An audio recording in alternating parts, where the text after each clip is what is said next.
Berenstain Bears and Trouble with Friends.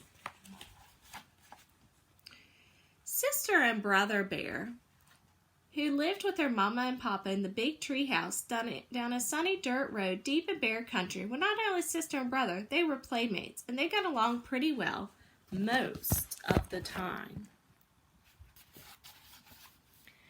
But brother was quite a lot older than sister, almost 2 years. And sometimes he wasn't much interested in the games she wanted to play, especially when sister got a little bossy, which she sometimes does. Now, she said one day as she came out of the tree house with a big armload of her dolls and stuffed animals, "We're going to play tea party. You sit there and be the papa, and I'll sit here and be the mama." "Ah, gee, sis," said brother, "I'm too old to play tea party.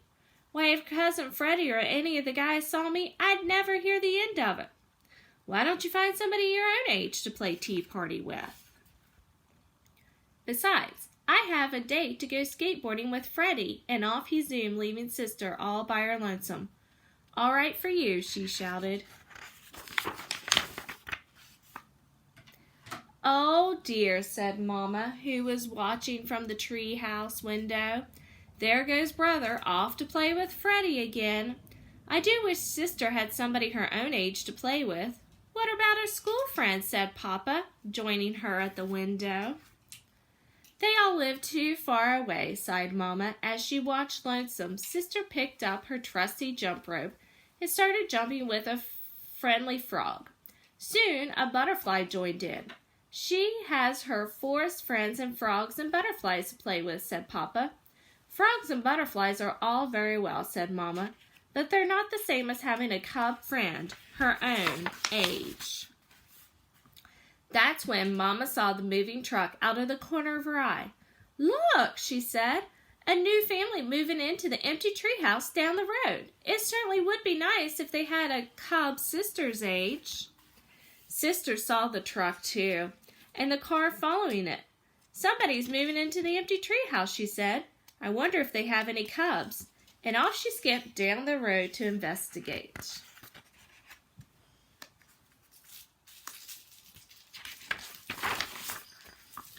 The truck stopped at the empty house and the moving bears began to unload it. The car pulled in behind the truck and the new family got out. There was a mama, a papa, and a little girl cub just about sister's age. Sister could hardly believe her good luck. Just what she needed, a little girl cub to jump rope, play tea party and house and school, and have all kinds of cub fun with. She could hardly wait to say hello. She skipped over and introduced herself.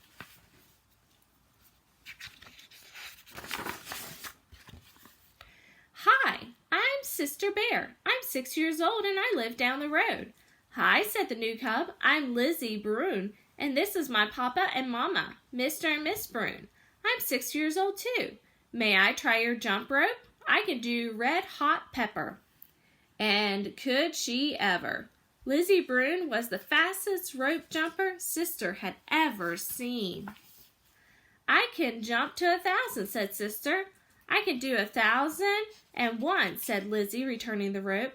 "And 1,002, snapped Sister. 1,003, said Lizzie. "Well, we'll just see about that. Let's have a jump off here and now," said Sister. "Let's not and say we did," said Lizzie. "Say, isn't that a playground over there? Last one there is a rotten egg." And off she ran with Sister doing her best to catch up. "Well," said Mama, who had been watching from the window, "the new cub certainly is a lively little thing. She may be what Sister needed." Sister and Lizzie had quite an afternoon. They climbed on the top of the jungle gym.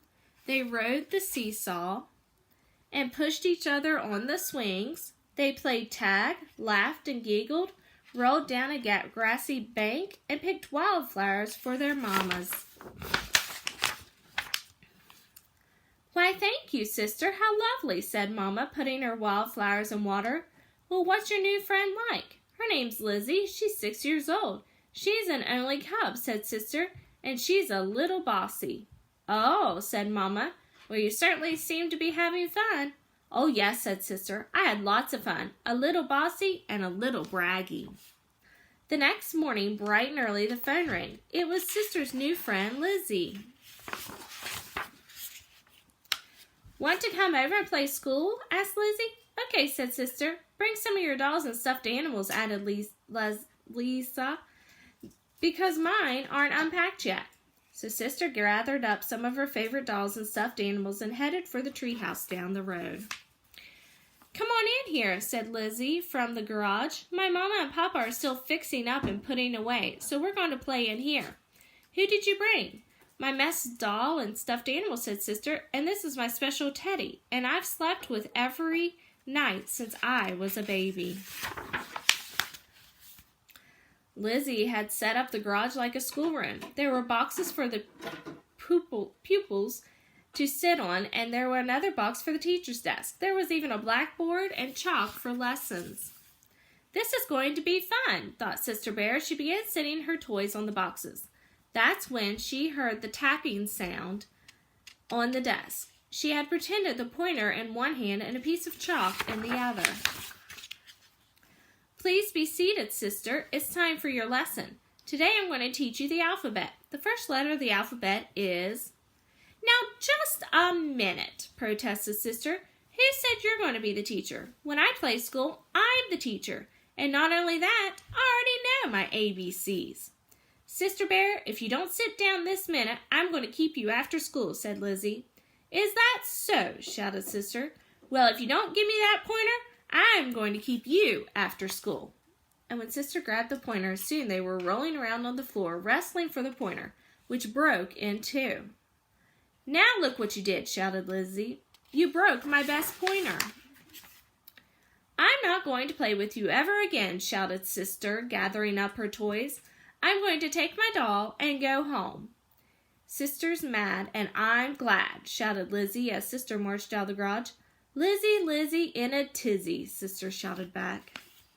Back so soon? Asked Mama, when Sister returned looking like a storm cloud.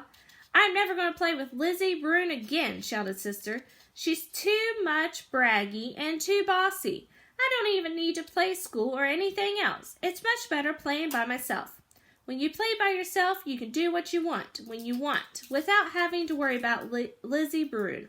That's true, said Mama in a quiet voice. Of course, there are some things you really can't do well by yourself. Like what? Asked Sister. You'd have a pretty hard time pushing yourself on a swing, said Mama. And I'd like to see you ride a seesaw by yourself. Most games like hopscotch and jacks take at least 2 people to play. And it certainly is nice to have someone to laugh and giggle with. Maybe so, said Sister. But Lizzie is much too braggy and bossy. Why does she have to be the teacher when we play school?